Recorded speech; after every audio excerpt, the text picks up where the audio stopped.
মই মানে চাৰিআলিত বহি আছিলোঁ। তো আমাৰ এই দাদা এজন আছিলে পেচেঞ্জাৰ, তেওঁ আহি কৈছে মোক STC যাবা, মই বোলো যাম বহক। তো মই তেওঁক লৈ গ'লোঁ, উঠালোঁ। তো জাষ্ট মই মালিকৰৰ যোনটো আমাৰ মছজিদখন আছে তাৰ ওচৰলৈকে পাইছোঁ। তো মই দেখিলোঁ এই মেইন যোনটো আমাৰ চাৰিআলি মালিকৰৰ চাৰিআলি নেক্সট চাৰিআলিটো, তাত মানুহ এজনক খুন্দি আছে। মই কিবা ভাবিলোঁ বেলেগ কিবা হ'ব।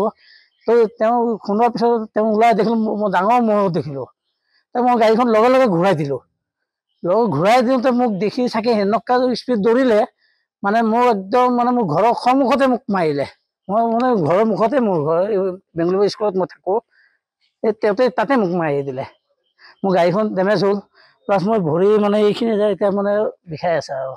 প্ৰকাণ্ড মহ মানে বহুত মহ, ডাঙৰ মহ এইটো ক'ব গ'লে। এটাই আছিলে। এই মাৰি পেলাই আকৌ আমাৰ গণেশপুৰ চাৰিআলিৰ পৰা নৰেন্দ্ৰী বৰ্ড চব দলিয়াই পেলাই আমাৰ পলফিল যোৱা ৰাস্তাটো মাৰিলে। আমাৰ মোৰ আইতা বুলি এজন আছে, আইতা বুলি মাতো, তেওঁকো মাৰিলে, পেটত সোমাই দিলে অলপ মানে তেওঁ কনকলেটৰ আহিলে। তেওঁ ক'লে এইটো FIR হ'ব। গুৱাহাটী FIR কৰিলে নে তুমুকিত কৰিলে নাজানো। প্ৰদীপ ভৌমিক।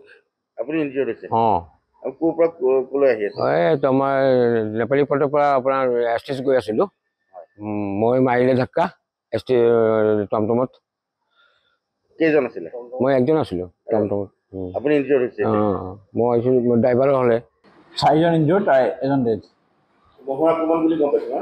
হয়, কি নাম তেওঁলোকৰ? ইনজিঅৰ্ড কেইজনৰ নাম হ'ল ভজন গোপ,